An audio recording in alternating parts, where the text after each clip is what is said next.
প্রিয় শিক্ষার্থীরা, দীপশিখা একাডেমিতে আপনাদের স্বাগত জানাচ্ছি।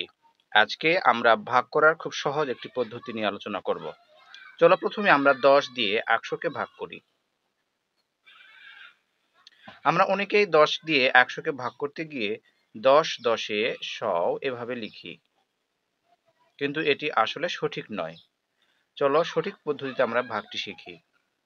10 দিয়ে 100কে ভাগ করতে গিয়ে আমাদের নিয়ম হচ্ছে ভাজ্যের প্রথম অঙ্কটিকে প্রথমে ভাগ করতে হবে। যদি প্রথম অঙ্কটিকে ভাগ করা না যায় তাহলে আমরা ডান দিকে আরো একটি অঙ্ক বাড়িয়ে নিব। এবার এই 10কে ভাগ করা যায়। যদি ভাজ্যের অঙ্কটি ভাজকের সমান হয় কিংবা বড় হয় তখনই সেটাকে ভাগ করা যাবে।